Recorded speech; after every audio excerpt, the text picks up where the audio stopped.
Hello guys, എൻ്റെ പുതിയൊരു വീഡിയോയിലേക്ക് എല്ലാവർക്കും സ്വാഗതം. ഇന്ന് ഞാൻ വന്നിട്ടുള്ളത് നിങ്ങൾക്ക് എല്ലാവർക്കും പെട്ടെന്ന് തന്നെ തയ്യാറാക്കാൻ പറ്റുന്ന ഒരു മഞ്ഞൾ ബിരിയാണിയുടെ റെസിപ്പി ആയിട്ടാണ്. എനിക്കിത് പെട്ടെന്ന് തന്നെ സിമ്പിളാവാൻ കാരണം ഞാനിത് 2-3 തവണ ഉണ്ടാക്കിയിട്ടുണ്ട്. അപ്പോൾ വീട്ടിലെല്ലാവർക്കും ഇഷ്ടമായത് കൊണ്ടാണ് ഞാനിത് പിന്നെ ട്രൈ ചെയ്തത്. അപ്പോൾ നമുക്ക് നേരെ വീഡിയോയിലേക്ക് കിടക്കാം, ഇത് എങ്ങനെയാണ് ഉണ്ടാക്കേണ്ടത് എന്നുള്ളത്. ആദ്യം തന്നെ ഞാനിവിടെ 4.5 ഗ്ലാസ് അരി വേകാൻ പാകത്തിനുള്ള ഒരു ഉരുളിയാണ് എടുത്തിട്ടുള്ളത്. അതിലേക്ക് 2 ടേബിൾ സ്പൂൺ നെയ്യും കുറച്ച് വെളിച്ചെണ്ണയുമാണ് ഒഴിച്ചിട്ടുള്ളത്. ഇനി ഇതിലേക്ക് 2 പട്ട, ഗ്രാമ്പു, ഏലക്കായ, കറുകപ്പട്ടയുടെ ഇല, പിന്നെ കുറച്ച് പെരിഞ്ജീരകം, അതുപോലെ തന്നെ ഒരു പിടി വെളുത്തുള്ളി ചെറുതായിട്ട് അരിഞ്ഞതും ഇതിലേക്ക് ഇട്ട് കൊടുത്തിട്ടുണ്ട്. കാരണം വെളുത്തുള്ളിയൊക്കെ നല്ല മുരിഞ്ഞൊരുമ്പോഴേക്കും ആ റൈസിന് അതിൻ്റെ ഒരു ഫ്ലേവർ കിട്ടും, അത് നല്ല ടേസ്റ്റാണ്. പിന്നെ ഞാൻ കുറച്ച് സവാളയും കൂടി ഇട്ടിട്ടുണ്ട്.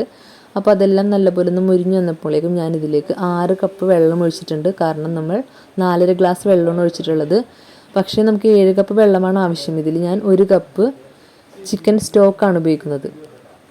അങ്ങനെ ടോട്ടൽ 7 കപ്പ് വെള്ളമാണ് ഞാനിവിടെ റൈസ് വേകാൻ വേണ്ടിയിട്ട് ഉപയോഗിച്ചിട്ടുള്ളത്. അതിലേക്ക് ആവശ്യത്തിന് ഉപ്പ് എപ്പോഴും കുറച്ച് കൂടുതലായിട്ട് നിൽക്കണം, എന്നാൽ മാത്രമേ റൈസിലേക്ക് ആ ഉപ്പ് കറക്റ്റായിട്ട് പിടിക്കുകയുള്ളൂ. ചിക്കൻ സ്റ്റോക്ക് എങ്ങനെയാണ് തയ്യാറാക്കേണ്ടതെന്ന് വെച്ച് കഴിഞ്ഞാൽ, നമ്മൾ കറിക്ക് ഉപയോഗിക്കുന്ന ചിക്കനിലേക്ക് മഞ്ഞൾപ്പൊടി, ഉപ്പ്, മുളക് പൊടി, കുറച്ച് വെളിച്ചെണ്ണ എന്നിവയെല്ലാം പുരട്ടി 15 മിനിറ്റോളം മാരിനേറ്റ് ചെയ്യാൻ വെക്കുക. അതിനുശേഷം ചിക്കനിലേക്ക് 1 ഗ്ലാസ് വെള്ളം ഒഴിച്ച് നല്ലപോലെ തിളപ്പിക്കുക. ഇങ്ങനെ നല്ലപോലെ തിളച്ചതിന് ശേഷം ആ ഒരു വെള്ളം മാറ്റി വെക്കുക. അതിൽ നിന്ന് 1 ഗ്ലാസ് വെള്ളമാണ് നമ്മൾ റൈസ് വേകാനായിട്ട് ഉപയോഗിക്കുന്നത്. അങ്ങനെ നമ്മൾ റൈസ് വേകാനുള്ള വെള്ളം ഇവിടെ നല്ലപോലെ തിളച്ചിട്ടുണ്ട്. ഇനി ഇതിലേക്ക് നമുക്ക് അരി ഇട്ട് കൊടുക്കാം. ഞാനിവിടെ 4.5 ഗ്ലാസ് ജീരകശാല റൈസാണ് ഉപയോഗിച്ചിട്ടുള്ളത്. ഈ അരി അരമണിക്കൂറോളം ഞാൻ കുതിർത്താൻ വെച്ചിട്ടുണ്ടായിരുന്നു. അതിനുശേഷം നല്ലപോലെ കഴുകിയിട്ട് വെള്ളം ഫുള്ളായിട്ട് ഊറ്റിക്കളഞ്ഞു. എന്നിട്ടാണ് ഈ വെള്ളത്തിലേക്ക് ഞാൻ ഇട്ട് കൊടുക്കുന്നത്. സാധാരണ മാഞ്ഞാലി ബിരിയാണി തയ്യാറാക്കാനായിട്ട് ഇതേപോലെയുള്ള ചെറിയ അരിയാണ് ഉപയോഗിക്കുന്നത്. അതുകൊണ്ടാണ് ഞാനും ഇവിടെ ചെറിയ അരി ഉപയോഗിച്ചത്. പിന്നെ അതുമാത്രമല്ല, ഞങ്ങൾക്കും ഇഷ്ടം ഇതേപോലത്തെ ജീരകശാല റൈസൊക്കെയാണ്. ബസുമതി റൈസിനോട് ഇപ്പോൾ വലിയ താല്പര്യമൊന്നുമില്ല ഞങ്ങൾക്ക്. അപ്പോൾ ഇതൊക്കെ നമുക്ക് ഇനി ഒന്ന് നല്ലപോലെ തിളക്കാനായിട്ട് വെക്കണം. തിളച്ച് കഴിഞ്ഞിട്ട് ഒരു 7-8 മിനിറ്റോളം സ്ലോ സ്പീഡിൽ കിടന്നൊന്ന് വേകണം. അതാണ് ഇതിൻ്റെ കണക്ക്. അപ്പോൾ ഇത് പെട്ടെന്ന് തിളക്കാൻ വേണ്ടിയിട്ടാണ് ഞാൻ ഇതേപോലെ ഒരു പാത്രം ഇട്ട് മൂടി വെച്ചത്. അപ്പോൾ ഇത് നല്ലപോലെ തിളച്ച് വന്നിട്ടുണ്ട്. ഇനി നമുക്ക് 8 മിനിറ്റോളം നമുക്കൊന്ന് വേവിക്കാൻ വെക്കാം. കൂടുതൽ വെന്ത് പോകരുത്. ഇതിൻ്റെ ആ ഒരു പാകമുണ്ട്, ആ ഒരു പാകത്തിന് ഇത് എടുക്കണം. ഇനി നമുക്കിതിലേക്ക് കുറച്ച് ക്യാരറ്റ് ഇട്ട് കൊടുക്കാം. ക്യാരറ്റ് ഞാൻ ഗ്രേറ്റ് ചെയ്ത് വെച്ചിട്ടുണ്ട്. നിങ്ങൾക്ക് പൈനാപ്പിൾ വേണമെന്നുണ്ടെങ്കിൽ അതിടാം. ഇപ്പോൾ പൈനാപ്പിൾ എൻ്റെ അടുത്തില്ലായിരുന്നു, അപ്പോൾ ഉള്ളത് ക്യാരറ്റായിരുന്നു. അപ്പോൾ അത് ഞാൻ ചെറുതായിട്ട് ഗ്രേറ്റ് ചെയ്തിട്ടുണ്ട്. അതും ഇതിലേക്ക് ഇട്ടിട്ട് നമുക്കിനി അടച്ച് വെച്ചിട്ട് ഒരു 8 മിനിറ്റോളം ഒന്ന് വേവിച്ചെടുക്കണം.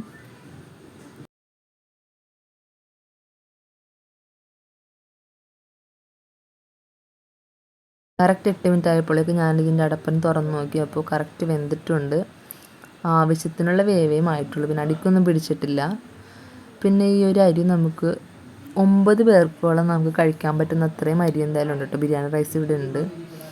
പിന്നെ 8 പേർക്കാണ് കണക്കെന്ന് പറയുന്നത്. 4 ഗ്ലാസ് എന്ന് പറയുമ്പോൾ ശരിക്കും 8 പേർക്കൊക്കെ മര്യാദക്ക് തിന്നാം. പക്ഷെ ഞങ്ങളിവിടെ കുറേ തിന്നാത്തതുകൊണ്ട് നമുക്ക് എങ്ങനെ ഒരു 9 പേർക്കൊക്കെ തിന്നാനുള്ളൊരു പാകത്തിനായിട്ടുള്ളുണ്ട്.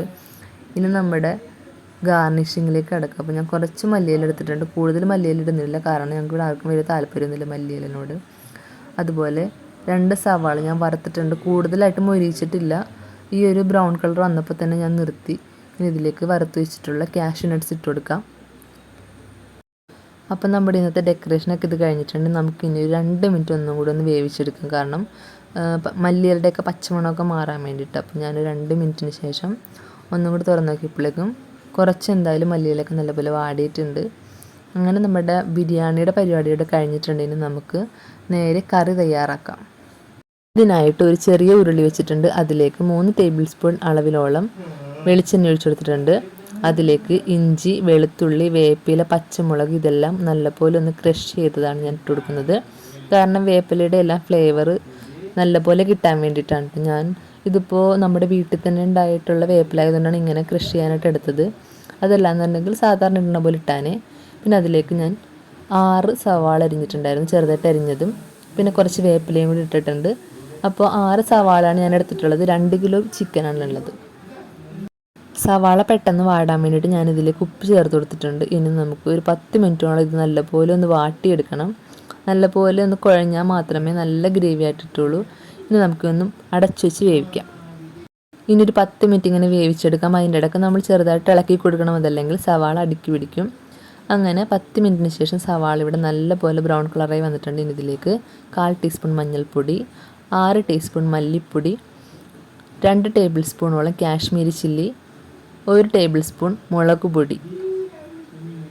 എരിവ് ഞങ്ങൾ പൊതുവെ കുറവാണ് ഉപയോഗിക്കുന്നത്, അതുകൊണ്ടാണ് 2 ടേബിൾ സ്പൂൺ ഉപയോഗിക്കുന്നത്. ഇനി ഇതിലേക്ക് 1 ടീസ്പൂൺ നിറയെ ഗരം മസാല. ഇനി ഈ പൊടികളെല്ലാം നല്ലപോലെ ഇളക്കി ഇതിൻ്റെ പച്ചമണം മാറുന്നത് വരെ വഴറ്റി കൊടുക്കുക.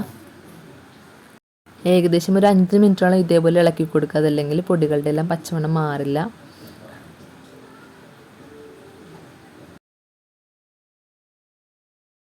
ഒരു 10 മിനിറ്റ് ഇതേപോലെ ഇട്ട് വഴറ്റി ഇതിൻ്റെ പച്ചമണമെല്ലാം മാറ്റിയതിന് ശേഷം നമുക്കിതിലേക്ക് ചിക്കൻ സ്റ്റോക്ക് ഒഴിച്ചു കൊടുക്കാം. നമ്മൾ നേരത്തെ റൈസിലേക്ക് ഒഴിച്ചെടുത്തിട്ടുള്ള സെയിം ആ ഒരു സ്റ്റോക്ക് ഉണ്ടല്ലോ, ബാക്കി ഉണ്ടായിരുന്നിട്ടുള്ള ഫുൾ സ്റ്റോക്കും ഞാനിതിലേക്ക് ഒഴിച്ചെടുത്തിട്ടുണ്ട്. അപ്പോൾ ഗ്രേവി എനിക്ക് കുറച്ച് കുറവായിട്ട് തോന്നി. അങ്ങനെ ഞാൻ 1 ഗ്ലാസ് വെള്ളം തിളപ്പിക്കാൻ വെച്ചിട്ടുണ്ടായിരുന്നു. ആ ഒരു വെള്ളവും ഇതിലേക്ക് ഒഴിച്ചു കൊടുത്തു, കാരണം ഗ്രേവി ഒട്ടും ഉണ്ടായിരുന്നില്ല. ഇനി ആ വെള്ളവും ഗ്രേവിയും എല്ലാം കൂടി നല്ലപോലെ തിളക്കണ വരെ നമുക്ക് വെയിറ്റ് ചെയ്യാം. അതിനുശേഷം ചിക്കൻ ഇട്ട് കൊടുത്തു കഴിഞ്ഞാൽ നമ്മുടെ കറി ഇവിടെ റെഡി ആയിട്ടുണ്ട്. അപ്പോൾ അത് മാത്രമല്ല, ഇവിടെ ഞാൻ തക്കാളി ഉപയോഗിച്ചിട്ടില്ല, കാരണം ഇവിടെ തക്കാളി ഉണ്ടായില്ല. അപ്പോൾ അതിന് പകരമായിട്ട് ആ ഒരു ടേസ്റ്റ് കിട്ടാൻ വേണ്ടിയിട്ട് ഞാനിവിടെ ടൊമാറ്റോ സോസാണ് ഉപയോഗിച്ചിട്ടുള്ളത്.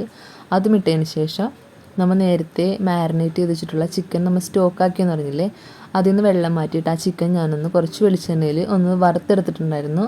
കൂടുതലായിട്ട് ക്രിസ്പാകാത്ത രീതിയിൽ ഒരു 2-3 മിനിറ്റോളം അപ്പുറം ഇപ്പുറം ഇട്ട് ഒന്ന് ജസ്റ്റ് മൊരിച്ചെടുക്കണ പോലെ എടുത്തിട്ടുള്ളൂ. അപ്പോൾ ഇനിയിപ്പോൾ നമുക്കധികം വേവിക്കാനൊന്നുമില്ല. അപ്പോൾ അങ്ങനെ വറുത്ത് വെച്ചിട്ടുള്ള ആ ഒരു ചിക്കനും ഞാനിതിലേക്ക് ഇട്ടിട്ടുണ്ട്. അപ്പോൾ ഇതൊന്ന് തിളച്ച് കഴിഞ്ഞാൽ തന്നെ നമ്മുടെ കറിയുടെ റെഡി ആയിട്ടുണ്ട്, കാരണം ചിക്കൻ ഓൾറെഡി വെന്തതാണ്, അതുപോലെ സവാള നല്ലപോലെ വെന്തിട്ടുള്ളതാണ്.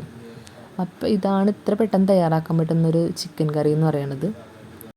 അങ്ങനെ നമ്മുടെ മാഞ്ഞാലി ബിരിയാണിയുടെ കറിയും റെഡി ആയിട്ടുണ്ട്, റൈസും റെഡി ആയിട്ടുണ്ട്. ഇനി നമുക്കിന്ന് ടേസ്റ്റൊക്കെ നോക്കാം. ഉപ്പൊക്കെ കുറവാണെങ്കിൽ ഈ സമയത്ത് ഉപ്പിട്ട് കൊടുക്കാം.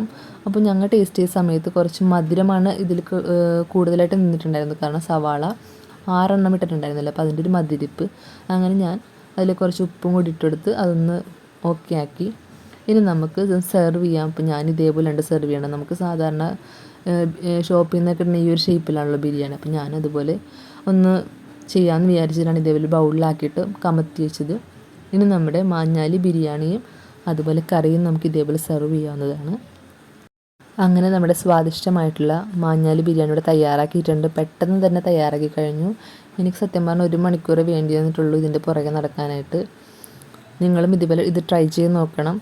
ഈ വീഡിയോ ഇഷ്ടപ്പെട്ടാൽ ലൈക്ക് ചെയ്യാനും ഷെയർ ചെയ്യാനും സബ്സ്ക്രൈബ് ചെയ്യാനും മറക്കരുത്. അടുത്ത വീഡിയോയിലൂടെ കാണുന്നവരേക്കും ടാറ്റ. നിങ്ങളുടെ സജഷൻസ് എല്ലാം കമൻറ്റിലൂടെ എന്നെ അറിയിക്കുകയും വേണം. എന്നാൽ ശരി, ബൈ ബൈ.